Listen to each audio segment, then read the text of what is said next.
What's going on, guys? Welcome to another Goku Runner Talks Tuesday. In this video, I'm going to do a little something different, and I'm going to answer some of the questions that were asked in a Facebook running group that I follow.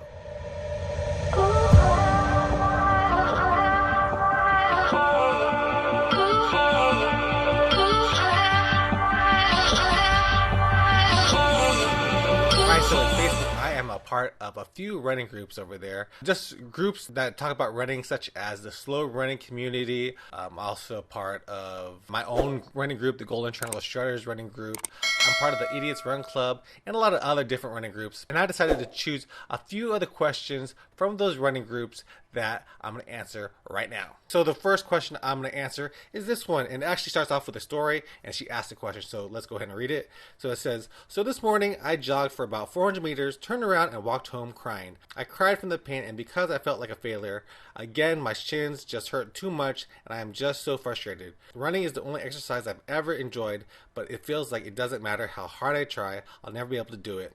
This is a slow runners community, and still people are doing half marathons, and I can barely do 2 miles. It's been years. I feel like giving up, but my emotional state aside, can someone please offer some practical advice or tips on how to deal with my shin pains? People immediately think shin splints. I've done a lot of reading on that, but the pain feels more like a big shin muscle starts cramping, and it's continuously painful. It's not more painful when I put my foot down. Any ideas? So yeah, basically it does sound like she has definitely some type of shin splints, and shin splints is basically a self-diagnosis or a diagnosis that encompasses all of the anterior compartment of the foot. So basically everything in the front part of your lower leg, the shin part. So if you're feeling pain in that area like shin splints, I think it's most likely going to be due to your running form, most likely. You know, when I was running early on, I would also have the same kind of pain where I would run for not even a mile, half a mile, and the pressure in my leg was so painful. I just couldn't run anymore. I was like, running hurts and running is not fun. I can't do it. I'm just going to give up running. So I tried compression calf sleeves on my legs, tried icing them, tried foam rolling, but nothing worked until I decided to take out my water shoes, which were the Vibram 5 Fingers that I bought just because I thought they were cool, and I ran with them. And you know what? I ran a mile and I had no pain. I was running on my forefoot now, and there was no pain. And ever since then, I decided to work on my form and run in those Vibrams. And that's why I've been running in Vibrams for the last almost 10 years now. I would suggest, if you do have shin splints, to try taking off your shoes and running barefoot for a little bit. Don't go out for a mile, just go out for a 400 meters or even 100 meters and see how that feels in your legs. And if the pain does go away, it does subside and there's no pain, maybe you need a more minimalistic shoe with 0 drops so you're not forced to land on your heel. That would be one of my suggestions. And if the pain, of course, gets worse, probably go to a doctor and get checked out. So let's go on to the next question, and this one is from this person. I'm not going to put their names on here, but here's the question. I've been outrunning my partner as of recently, and that makes him upset. Not sure what to do about it, so I'm asking for advice here. Anyone have a partner they used to run with but has gotten better? What do you do?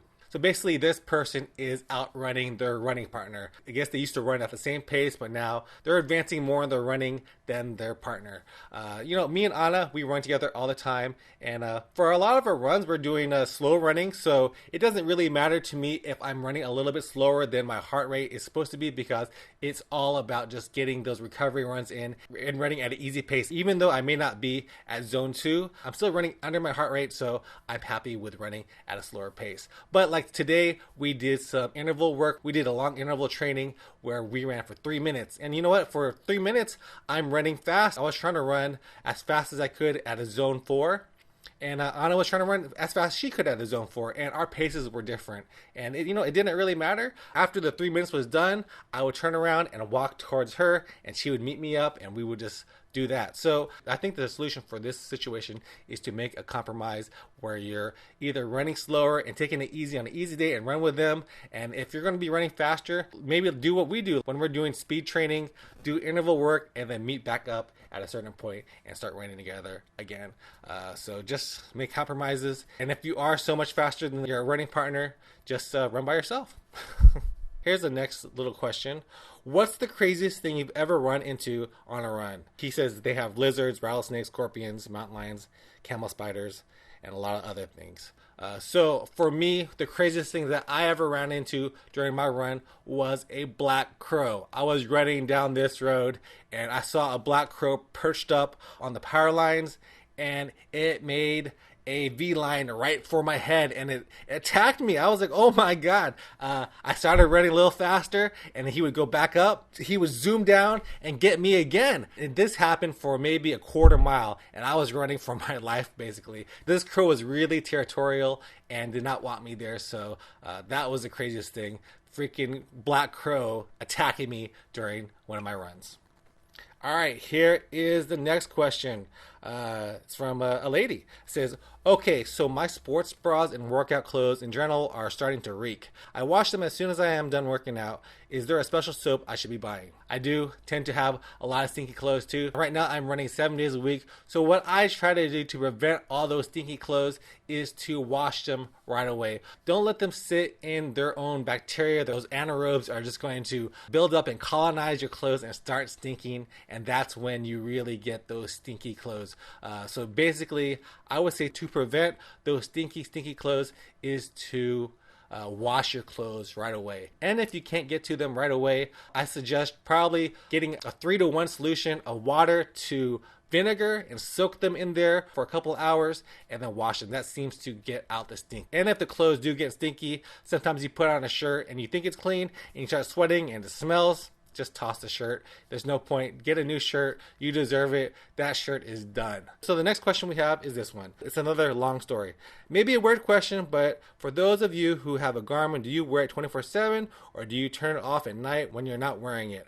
I want to maximize my battery life and minimize how often I have to charge. However, I recently started to have issues with my Garmin 45 and yeah. So basically she's asking, how do you extend the life of your Garmin, your GPS watch? So I do have the Vivo Active 4 and this watch is great, and at the beginning it did last a long time, but it does have a lot of other features. It has the pulse oximeter in here, it has heart rate, it has the screen. So in order for me to maximize the battery life of my watch, what I do, I turn the display brightness down. It's not at maximum. I turn it to about 20%, which is good for me. I can still read the watch. I turn off the pulse oximeter. It was cool to have sleep statistics at the beginning, but I found out that it really kills the watch whenever I have that on all day, and even if I have it on only during the night, that will actually kill the battery if I have it on at all. So I turn that off completely. Don't even use it. And then also, if you have music, try not to use it as much, because I noticed that if I use my music for extended period of time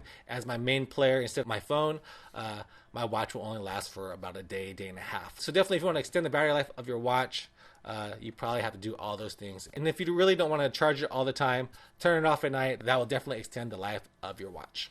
All right, so here's another one. What running exercise apps do you guys use and like? She just downloaded Map My Run. The one that I use mostly is Strava, and Strava did change up a lot of things, and right now I decided to go ahead and do the free trial, which is 6 months, which is a good amount of time. 6 months free of their Pro app, whatever it's called. You get a little more features, not really that much. So after this 6 months, I probably won't upgrade to the paid version of the Strava app, but that's one that I use, Strava. I have the Garmin app, of course, and I have the Polar app. Those are the main running apps that I have: Strava, Garmin, and Polar. Okay, here is the last one. Any tips for running uphill? Even better, running uphill with a baby stroller.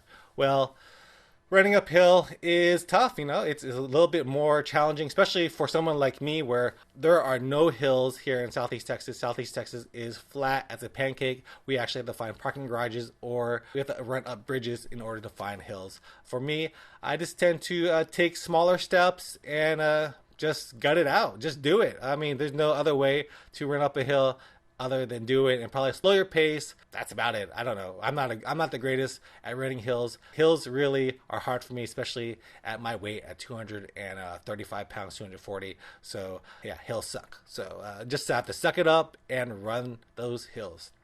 All right, guys, that's going to be it for this Goku Runner Talks Tuesday. Hope you enjoyed this video. It's a little bit different. I thought it'd be fun for me to answer some questions on the running Facebook groups that I follow. And if you guys did enjoy this video, please give me a subscribe, give me a like, and I'll see you guys in the next one. Peace out.